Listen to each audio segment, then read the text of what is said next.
Hablemos con. Hablemos con.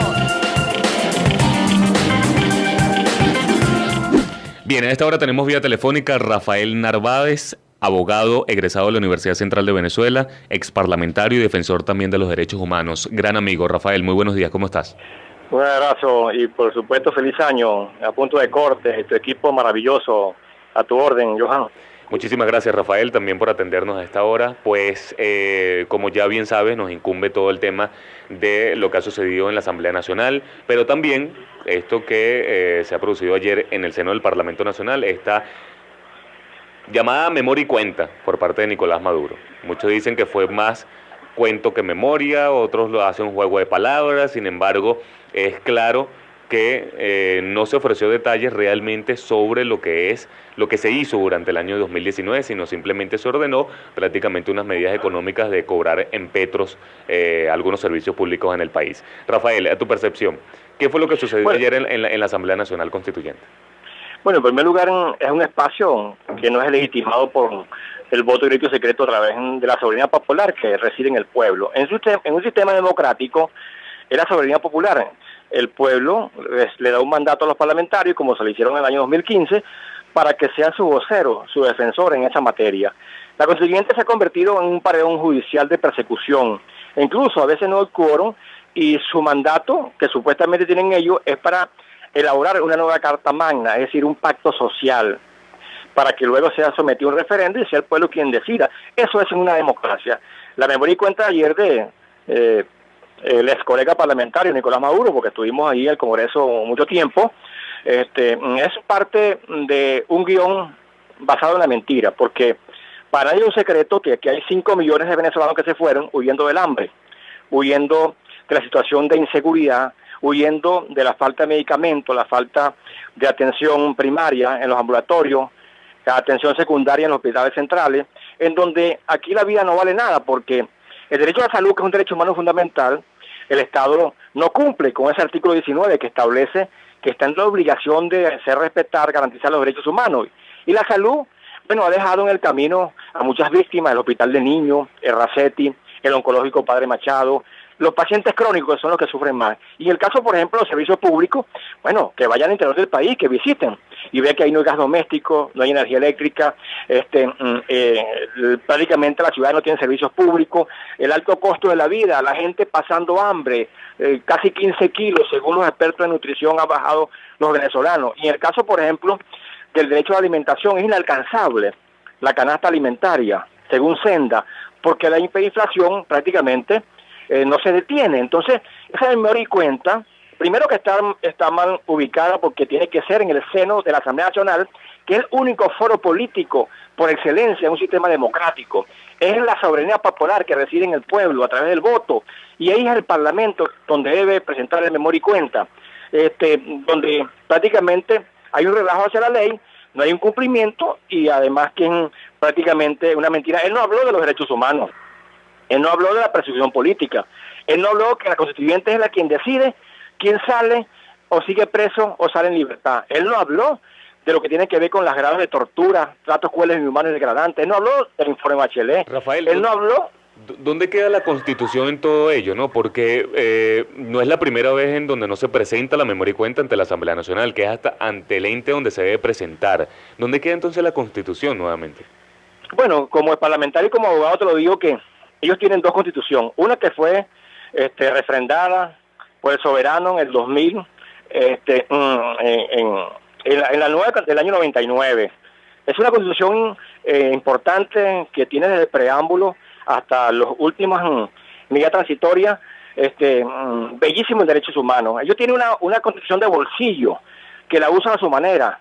Ellos deciden a través de los poderes públicos que están subordinados, porque los poderes públicos tienen que ser autónomos, independientes, en forma interna y externa.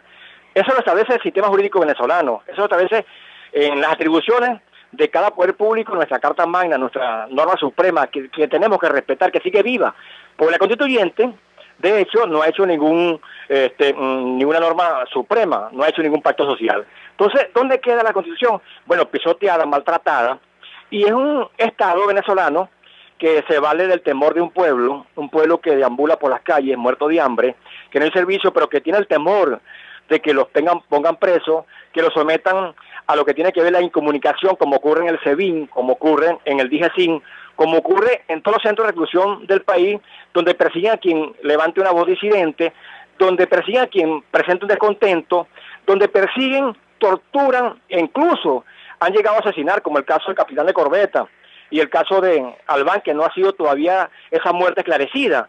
Bueno, entonces ellos abusan de la tolerancia, de lo pacífico de un pueblo que tiene mucho miedo, porque lamentablemente el poder militar se impone sobre el poder civil. Entonces, nuestra Carta Magna ha estado pisoteada. Yo siempre le he planteado al Estado venezolano que defina cuál es la Carta Magna que rige lo que tiene que ver con el comportamiento de la sociedad. ¿Cuál es la Carta Magna? Va a haber una nueva Carta Magna, Rafael. ¿Crees que la constituyente realmente proponga una nueva constitución? Bueno, hasta el momento no ha cumplido. Hasta el momento se ha convertido en un foro de persecución política, de amedrentamiento. Por ejemplo, lo que acaba de ocurrir, uno que quiere tanto al Parlamento, que tuvo muchos años en el Parlamento, que conozco el Parlamento, que sé lo que tiene que ver con la competencia de control, de investigación.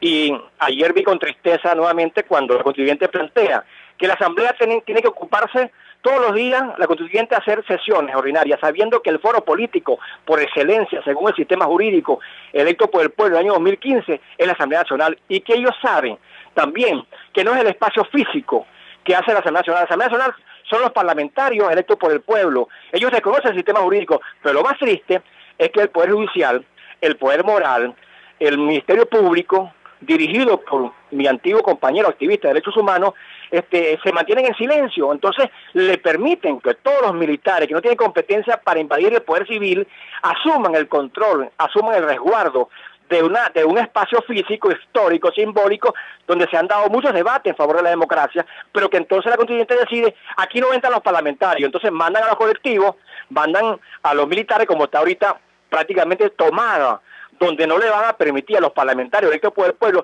donde no van a permitir a los parlamentarios ejercer su soberanía popular a través del voto, que es el arma más sagrada de una democracia.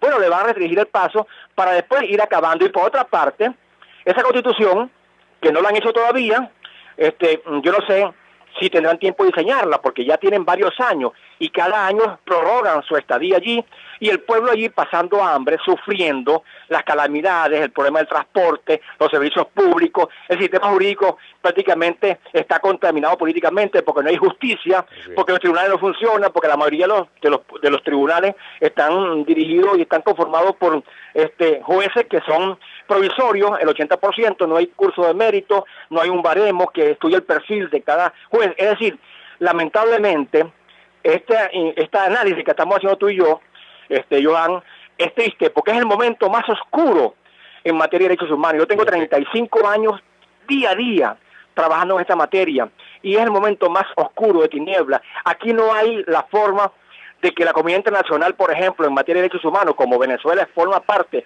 del Consejo General de Derechos Humanos, venga a Venezuela a intercambiar ideas con nosotros, a intercambiar ideas con los poderes públicos, a saber qué pasa en el DGCIN, a saber qué pasa en Plaza Venezuela, SEBIN y el ICOVIDE, para saber si hay perseguidos políticos, para ver si hay tortura, para saber si hay testimonios válidos de lo que tiene que ver con la crisis sanitaria, donde la gente muere por falta de medicamentos, por falta de atención médica, que los quirófanos no funcionan, no hay tomógrafo. Entonces aquí no hay forma de que le permitan que vengan a conversar para buscar un mecanismo de que los poderes públicos entiendan que tiene que ser autónomo, independiente, porque así lo establece. Y la otra parte, fíjate, lamentablemente, que el TCJ, la máxima cúpula del sistema jurídico venezolano, la máxima instancia de tribunales república, bueno, prácticamente está politizado y acaban de pedirle, por ejemplo, a lo que tiene que ver con las directivas, la lista del quórum, ¿verdad?, para tratar de buscar la forma de que la asamblea vaya muriendo lentamente. Entonces, Johan, fíjate, Rafael, te quería preguntar, porque mencionabas algo importante, ¿no?, el tema del análisis que estamos haciendo precisamente en esta conversación. Yo comentaba al principio del programa que me parece, un comentario muy personal, que estas últimas declaraciones que se han producido por parte de, por ejemplo, Diosdado Cabello, Francisco Torrealba, el mismo Nicolás Maduro, el pronunciamiento del Tribunal Supremo de Justicia, otras instancias, van hacia que la Asamblea Nacional Constituyente va a absorber las facultades legislativas, porque el mismo Diosdado Cabello indica que van a sesionar todos los días las comisiones de la ANC van a tomar el Palacio Federal Legislativo. Hace unos días recientes, y el mismo Diosdado Cabello aseguró que ya la ANC está lista para legislar y aprobar leyes. ¿Crees de alguna forma que esto es posible?